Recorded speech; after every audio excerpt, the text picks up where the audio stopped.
From downtown Milwaukee, welcome to Money Talk with Bob Landis. Each week, professional advisors from Landis & Company Investments discuss the latest financial developments, offering timely insight and long-term perspective.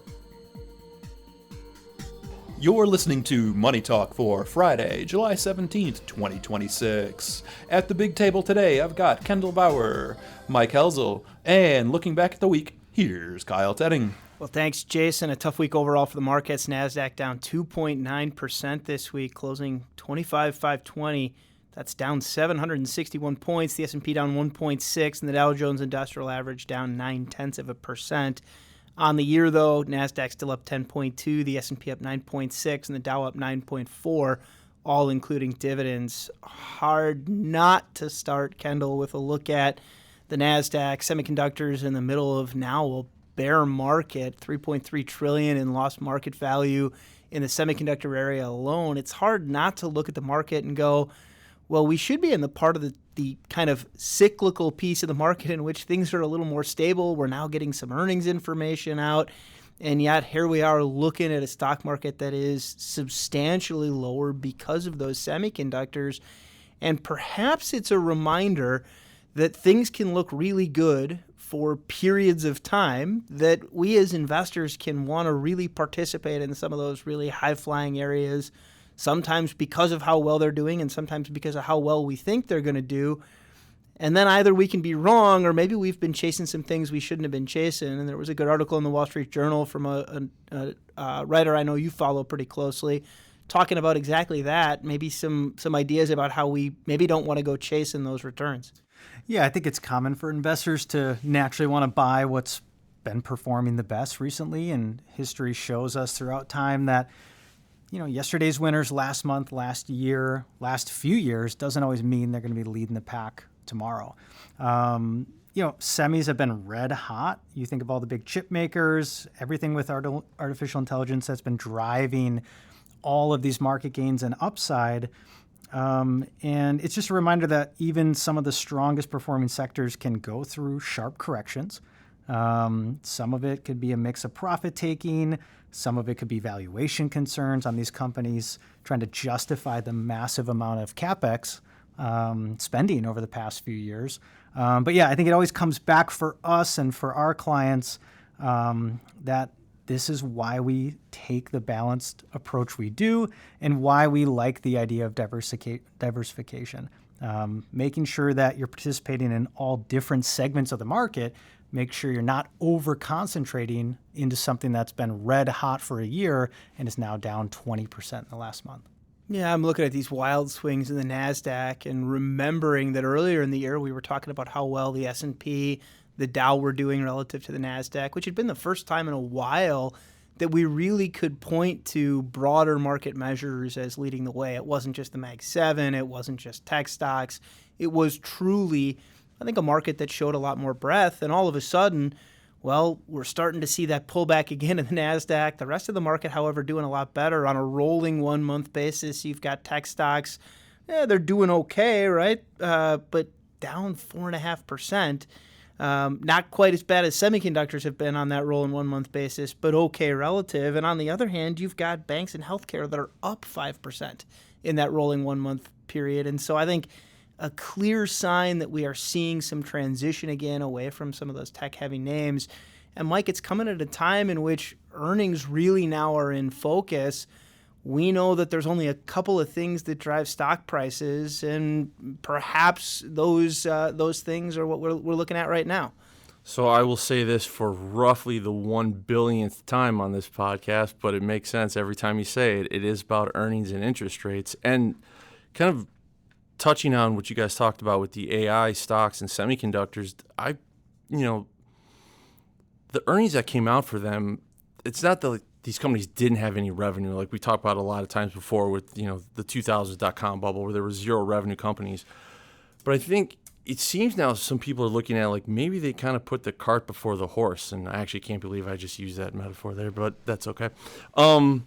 That maybe the earnings for these companies in relation to kind of their spending isn't what they thought, right? And so they're starting to pull back on them to see more what they want to, like what is going to become of this AI vision of each particular company, right? And so I think, as you mentioned, the banks have done very well, juxtaposed with like AI kind of falling back a little bit. So I think what it's showing is, as I'm kind of winding my way through this, is as long as you continue to have solid earnings, throughout, I think the rest of the year could be pretty solid, because I think AI will pick up a little bit. It's not going away anytime soon, but I think it's pulling back a little bit. But as long as you have like widening out, like the breadth of the stock market continuing to perform well in terms of the earnings, and the next piece, as I said, is the interest rates. It's going to be fascinating where it goes there, because mortgage rates have gone up, and the Fed is, again, we talked about it a few times on the podcast, they may raise rates a little bit. It could be a quarter point, but that could have a ripple effect. But I think if they stay where they are and earnings continue to be solid, I think the rest of the year could be at least kind of grind upward. Earnings beyond even solid in a lot of ways. Forecast for full year 2026, based on data from Refinitiv, 25.8% earnings growth this year. My concern had been, well, maybe we're front-loading a little bit of our expectations for growth in the future, but in fact, next year's forecast, 18.5%. You look all the way into 2028. Now, don't get me wrong, trying to forecast that far into the future, maybe not all that wise. A lot of stuff can happen, but still double-digit earnings growth forecast all the way looking out into 2028. And so it's not as if the spending we are seeing this year is detracting from our expectations for what's coming next. And in many ways, I think the market is now showing, well, here's what we think is coming next, because ultimately stock prices are really a prediction on what do we expect for the future. If you're willing to pay a little more, it's either because you expect better earnings, you expect lower rates, some combination of the two.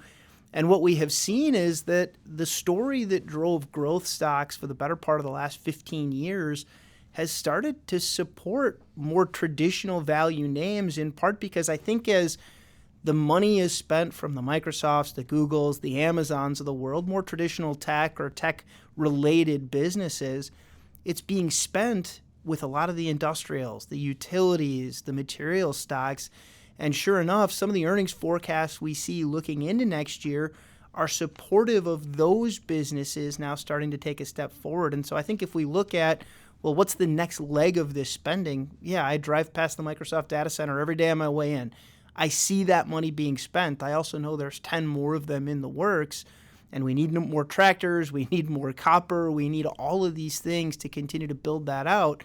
And so I think market prices, stock prices, are now reflecting the way that's shifting. I'm going to give you credit because at the end of last year, you and I had a conversation. And I remember this clearly because I've had I told this to a few clients, and they bring it up to me all the time. I asked you, give me one individual stock that you think is going to do really well in 2026. Do you remember what you told me? I would bet it was Caterpillar. Yes, it was. And Caterpillar has ripped because of exactly what you said, right? Because the next step of the AI build is the infrastructure and construction part of it, which is now we're seeing play out. So I just want to put that in public record that you said that in December of 2025. I appreciate the pat on the back. I give myself enough of those, I'm sure. This is probably the part of the program where we remind our listeners that this is not a recommendation to buy an individual stock. It's simply a reflection of the fact that there are better opportunities in some areas than others. And I think those types of stocks really are reflective of where is the growth shifting. When you spend $1 as a firm building out a data center, you spend it somewhere. And if the person you're spending it with, the business you're spending it with, the equipment you're spending it on leads to the spending of more dollars, now you've got velocity. And I think the economy is reflecting that velocity in part in what we're seeing in inflation. We've got data from CPI this week that shows that inflation here around 3.5% year over year, still running far hotter than it is in most of the rest of the developed world. And I think the story there is not that, well, the things we're buying are more or less expensive. It's not a supply issue as much as it is there's more demand here right now because our economy is stronger. And so I think you look at some of that inflation data, you look at, well, okay, what are we seeing in terms of where is the money being spent? I think it's pretty clear that a lot of that is being driven by those very conversations maybe you and I had last December, but which now are reflecting themselves in the portfolio. I just wanted to remind people how smart you were. That's all I was doing here on a Friday afternoon. Thank you for that, Mike. Kendall, anything you want to share about how smart I am? No, but I will comment on how great you look in that suit. I think to go back to the economy piece, it is a good reminder sometimes that good news can end up being bad news, and bad news can end up being good news. And I think you're seeing that with the tick up in inflation, or the persistence of it being above the Fed's 2% target for quite some time. And again, economy remains relatively strong. Or stable, I think, at the very least. You have unemployment still quite low, earnings doing good, GDP hanging in there. If you go back to your comment about predictions and you go back and look at analysts, how many analysts or people out there were going to be predicting the strong, second quarter earnings from banks in this AI-driven environment? So a good reminder to show that, yes, AI has been a big driver, but now you're seeing the ripple effects, too, of this technology being integrated into other parts and sectors of the market, and that could potentially be what's driving earnings in other sectors as well. Well, and Kendall, I'm glad you mentioned banks, because meanwhile, banks have had really strong earnings, and a big part of that has been the amount of deal making that's taking place out there, right? If you're the Goldmans of the world, the JP Morgans of the world, underwriting these massive stock offerings we've seen over the last few months, well, okay, revenue's going to go up, and yet maybe we learned from one of the more recent high-profile stock offerings, one I think we said we weren't going to talk about anymore on the podcast, but maybe we should, that even chasing those kinds of things might not be the best idea. Yeah, I think there's still lessons to be seen with SpaceX. It's been the hottest topic IPO in quite some time, given that it was the largest in the history of markets. But yeah, you look at where the share price has gone, and now it's back below its initial offering price. So I think we talked about that too. A good reminder that you got to try to avoid getting sucked into the hype sometimes around these big events in the market. There's probably going to be a better time, and that time is, looks like it's played out for people that wanted to get in on something like SpaceX, where hey, now you have a chance at maybe getting it at a better valuation. But again, a good reminder why we take the approach we do, the balanced approach we do, so that we're not getting sucked into these hot areas of the market that can change on a moment's notice. Yeah, we were touching a bit earlier on some of the economic data that's out there, and I mentioned CPI, but worth pointing out that producer prices, so the input costs, not just what's it cost the end consumer, but what's it cost the people actually producing the goods and services, still running at a very, very hot rate. And when you add in what that has meant for kind of consumer sentiment, we got data Friday from University of Michigan on consumer sentiment, still weaker than expected, or weaker than we've seen in a while sentiment, even if it's better than it was. The caveat there is that 70% of the surveys for the for the early July number came before this most recent spike in gasoline prices. And so we know that gas prices are one of the biggest contributors in terms of how do people think they feel about what's happening in the economy. Well, okay, if gasoline prices are spiking, now suddenly people are going to feel worse again. And so I think an interesting story of how one little data point can change very quickly how people feel. And yet, it hasn't really changed our spending all that much. We're still taking trips to Vegas. We're still going to all of the shows that we want to go to. You've got a couple of big movie premieres coming that I think a ton of people are going to go out and see. And it wouldn't shock me if box office receipts are up pretty substantially. And so I think when you look at, well, is it really slowing down what people are doing? The answer, again, for a long while has been no, inflation's a problem, but it's not a big enough problem that we're spending less. I think one more thing worth pointing out, we try to remind all of our listeners, all of our clients regularly about some of the issues, some of the concerns that are out there with respect to protecting their data, protecting their privacy. I read a really interesting article earlier today about a journalist who had plugged in all of their passwords for all of their various systems, their 401ks, their accounts, into Claude, the AI agent, and then allowed Claude to go and do things on their behalf. I'm going to just go out on a limb here and suggest that's probably not something that most people want to try on their own. I think there's far too many risks to just throwing your data, throwing your security, that willy-nilly out there into here's what's going on. But on the other hand, it is a reminder that, okay, there are a lot of reasons why you need to be much more careful about what it is you're doing. And most importantly, Mike, maybe a reminder that there's a lot of tools we can use to help keep our information secure. Yeah, so my advice, if you're thinking about using Claude to give all your passwords to Claude, don't. Period. Not going to expound on that. Just don't. Yeah, I mean, when it comes to passwords, you're seeing more apps now that might be using a passkey, right? Where if you're on your phone, it could be, facial recognition. I think that's a great way to do it. I set that up on as many apps as I can because even if you somehow get my phone, you're not copying my face, and nor would you want to. But also the two-factor authentication, right? Like if you can set that up, you should do that. So when you put in your password, you get a code to your phone or an email, something like that. That makes it safer because the less your passwords are out there, the better off they are. And I will repeat for one more time for everyone. Don't put all your passwords into ChatGPT, into Claude, whatever. Don't. Back to you, Kyle.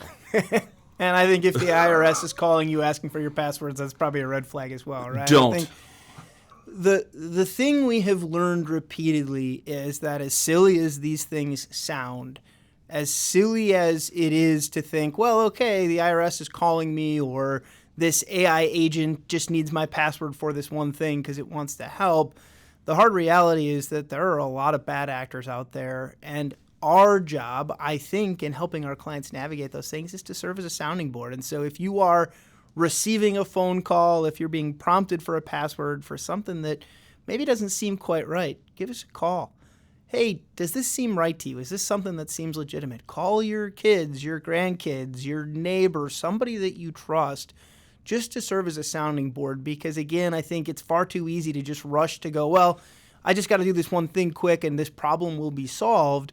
And that's what, again, many of these bad actors want you to think is, well, I'm just going to rush you through not thinking about this. In all seriousness, I equate it to this. We tell our kids, you put stuff on any social media app, it's out there. And it's not coming back. It's very similar to this, where if you put your passwords out on these OpenAIs or ChatGPTs, you have no idea who's going to get it. And when they do, it's out there. And now you are completely vulnerable. So it could be a pain to, get a password manager or two-factor authentication. Jason, that password manager was for you. But it's less of a pain than having to try and get your money back, try and get your ID back, all of that. So just slow down, take the time, and again, don't. If you're going to try and put it on Claude, don't do that. So to recap, I made myself clear? To recap, don't. I think if we've learned anything over the last couple of weeks, don't. You're not dating Elon Musk.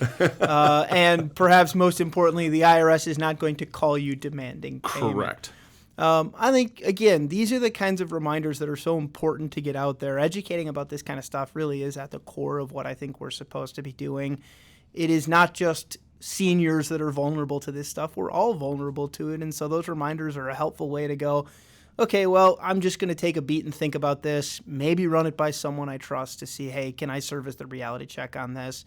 And ideally, we all serve to help each other. With that, we enjoy doing the program for you. We'll talk to you again next week. Thank you for listening to Money Talk with Bob Landis. If you have a financial question you want answered on next week's show, email it to moneytalk@landis.com. To keep informed throughout the week, visit our Money Talk page at landis.com.